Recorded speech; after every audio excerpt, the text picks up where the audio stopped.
Okay, beautiful people, how are you all doing today? Hope you guys are well.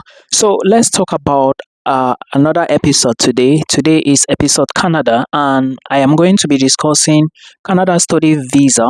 Okay, all the documents you need. I have my jotter here because I want to be detailed, like really in depth, so that you understand.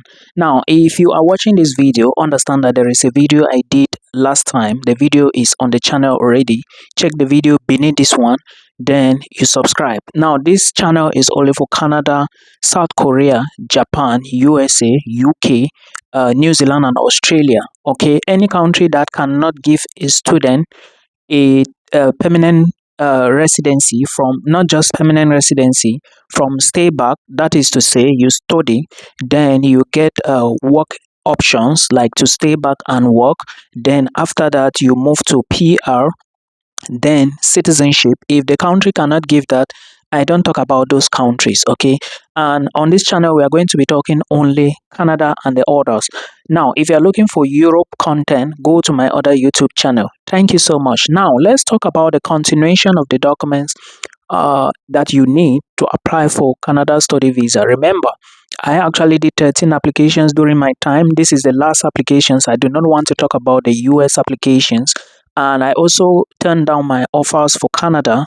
I had special reasons for that, financial reasons, and I was scared of approval rate. But it doesn't mean that you can't get approved, and it also doesn't mean that you cannot go to Canada. It all depends on you. For me, I was looking for opportunities that can easily get me out of Cameroon.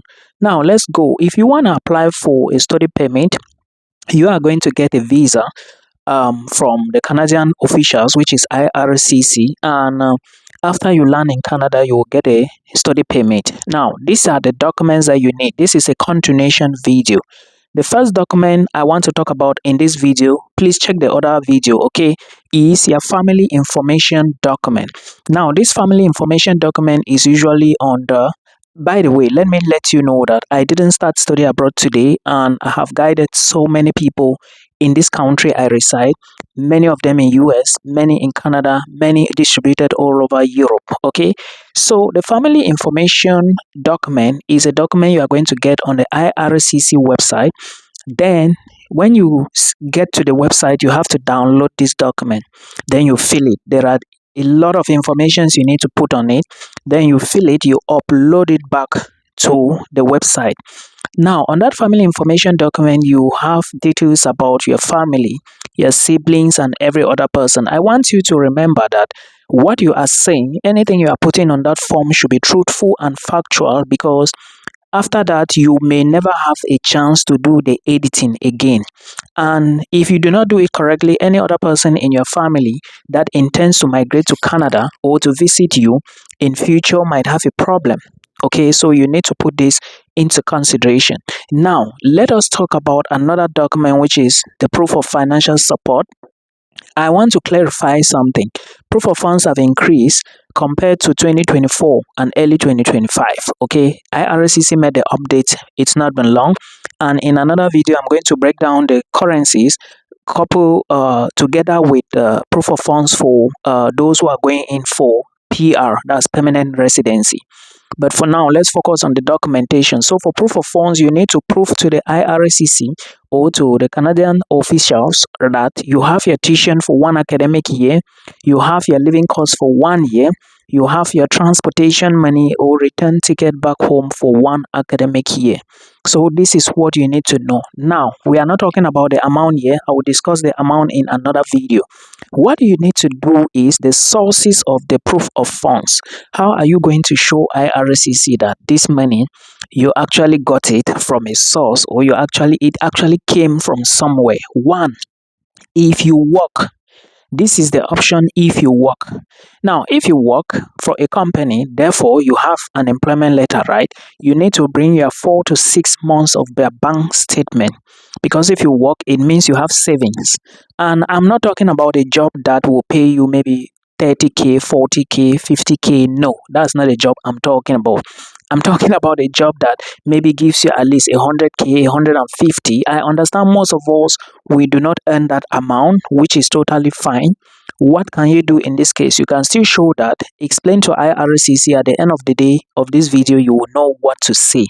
Then you also get support from other people, right?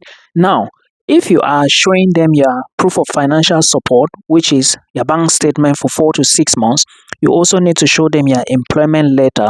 Now, this employment letter must have your company's letterhead. It's important, with signatures from your human resource department and also stamps. Very, very important. Then you also need to show, if you have introduction letter, good. If you have pay slips attached to it, and your pay slips also add 4 to 6 months, that is for the first month you've been working, or maybe during that time you want to apply for your Canada study permit. Remember, I have said this and many people are not listening to me. If you, anybody, I don't know whosoever, if they are doing anything for you, Canada visa, and they are telling you they will do biometrics for you, that is fake. You have to do biometrics yourself at the nearest IRCC center. In Cameroon, it is in Yaoundé only. Okay, and I want to also inform you that if you apply for Canada study permit, and at the end of the day, IRCC says that if you you don't do medicals at the beginning, right? And at the end of the day, IRCC says go and do medicals. Just know that they are going to give you that residence, that permit. Okay. Now, this is if you work, right? Now, these documents must also follow the application. You attach them, legit documents. If they are fake, you will be rejected and you will be banned. Nobody can do anything about it. Now, if you own a business, you are a business owner, make sure your business is legit. I myself, during that period when I wanted to travel to Canada, I actually registered my business. But what really stopped me from not actually applying for the Canada was, I was looking at the possibility of getting a visa and the program I applied for, and I wasn't really seeing myself. I didn't want to waste money because there was a lot I was supposed to do document wise, which I later on just, yeah. But again, it was my decision and I don't regret it, right? So if you want to use your business document, make sure you have a bank statement. Okay, still 4 to 6 months, your own bank statement. Now, I want to let you know that you are not going to be using your business account. Okay, business account does not speak well. You know why? Because the embassy might be thinking that, okay, if you say you have 60,000 US dollars in this business account and you go for a business trip to Dubai, maybe 1 month before you travel, you may use all the money in that account. That is option number one. And they may be also be thinking that, what if you travel to Canada and the business collapse? How are you going to fit yourself? So these are two very important questions they might be asking. So to me, do not use a business account, use your personal account saving. Then another thing you should know is pictures of your business. I mentioned this before, but I believe most of us did not see it. Pictures of your business are very important documents. Like if you have a shop, you keep the details with you in the picture. Okay. Then also, yeah, I talked about business account before. Your business license is also another document. Then invoices from your business. Maybe some customers pay you via certain means. You keep all the evidence. Okay. And when they are paying you, let them understand that they, like for MTN money, let me use MTN money for example. If you are paying for a product on MTN money for Cameroonians, you can always indicate what the transaction is for. Maybe you are paying for a bag, you say fee for bag, or payment for bag, or for slippers. Okay, always tell your customers when they want to do payment. If you're running a business and you think you want to move to Canada in future, let them do it like that, so that at the end of the day, anything you are saying should correlate with one another, right? Good. So those are the invoices. Then you have the business card as well. You have your tax document. Very important. I know most of us, we are not paying our taxes. We are running away from tax, but that cannot happen in this side of the world, right? So if you are thinking of applying for anything, if you are using business document, make sure the business is legally operating and paying the tax duly. Because if you are not paying your tax back home, then what is the possibility or probability that you are going to pay when you arrive Canada? There is no prospects, right? So make sure you pay your tax up to date. Then a short letter for proof of assets. Maybe you have other things that came because of your business, maybe landed property. Explain in a letter. And then this is when you own a business. Then if you are selling a property, make sure the selling documents, first thing first, the ownership document of the property. Then secondly, the person who bought the property should also have a document, or the document to confirm that you sold the property, and the amount, everything must be genuine. Okay, then if you are getting a what they call a gift from somebody, there should be a gift deed letter, properly legalized at the level of the Foreign Affairs Ministry, because they want to be sure that this document is legit. You can look for samples. Now, this can happen in the case where you have a business and maybe you earn less, or you have a job and you earn less, and maybe you think, okay, my money is not enough and somebody wants to gift me, right? They just want to dash me money. Let them, you explain to IRCC that, okay, this person actually gifted me with money, and this is what is happening, and this is where the person is getting the money from. With evidence, you legalize the documents and you are good to go. Then another document you need to do is maybe a document to explain lump sums. If you have heavy deposits, let's assume that you were doing 200K per month, 300K per month, preparing and saving for your jackpot to Canada, and at the end of the day, maybe you carry 1 million and drop it there, 2 million and drop it there. You need to explain, right? You need to explain the lump sum, what happened, who gave you the money, where does it come from, and the evidence. This is the way it works. Then if you sell anything, like I said, add the documents.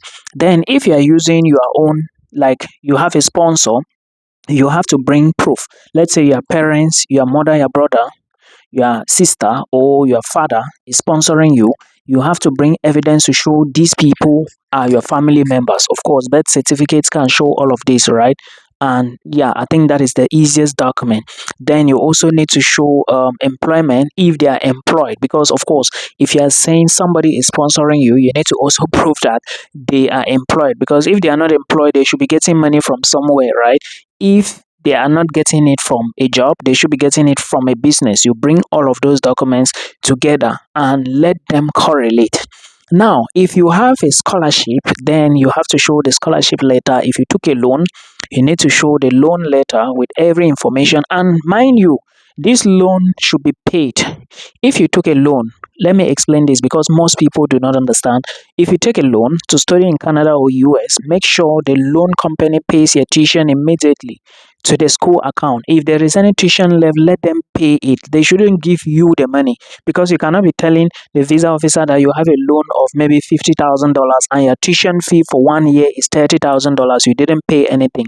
Let them pay and send you the receipt. Then you prove to the government that, oh, you had a loan and the loan company has paid. This is the receipt and this is the balance I'm showing from the loan company or from myself. This is the way you show transparency. If you do the other way around and claim that you have a loan but you haven't paid your fees for at least 1 year or more, you are in problem. And paying your fees for 1 year or more does not still guarantee you success. Note this.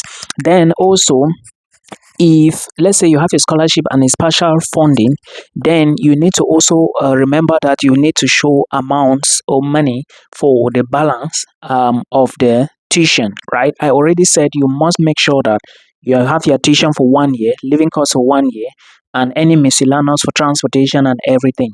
So anything you are doing, make sure you put this into consideration. Then your educational credentials need to also attach, you need to also add them to the application portal on IRCC, right? Your CV, your marriage certificate, birth certificate, English proficiency, these are the documents that will be attached together. Then all those other property documents I mentioned, things to show that you have the resources on proof of funds section. Then also you need to also write a letter of explanation. Very important. Never you omit this document. Okay, a part of the provincial attestation letter you are uploading to the website, you also need to write this document, the current letter of explanation. Very important. Now, what is the use of this particular letter? It tells IRCC, you, who are you? It is like a personal statement. You are writing to express yourself. Now, the things that will be inside would be things related to the course. Okay, why did you choose that particular course? Let's say you are a bricklayer and you decide to do carpentry. Why did you take that trade course? Or let's say you are a nurse in your home country and you decide to go for maybe social work. Why did you do that? It's very important. Why didn't you go for literature? Then again, why did you choose Canada? Why didn't you go to the UK or maybe to Australia or to Poland? Very important. Then again, why did you choose the university? Why didn't you go to maybe the University of British Columbia or maybe the University of Alberta and you decided to go to Cortland Polytechnic or maybe NSCC in Nova Scotia? Why? You need to explain. Then also, what will happen when you finish the program and return home? Why all after all these whys, your story will now be coming out. Then when you now tell them that okay, there was a problem and that is why I decided to take this course because I want to gain more knowledge. Now when I return home, I will now try to teach other people. I will open a non-governmental organization. I will open my own academy. I will also build a small structure to educate the people in my community, share the knowledge with them. This is a very strategic answer to that. So you need to gather all these things, put them together, then you arrange the forms, scan them in PDF files. Make sure you follow the size limit before you upload them to your account on IRCC. So if you do this correctly and everything being equal, you may get a visa. But again, you can still do it correctly and not get a visa. And I want you to understand that paying your tuition fee completely will not get you a visa. Paying it half will not get you a visa. Putting all these documents together will get you a visa. Do not forget that you need to also prove that at the end of the day you will return back home.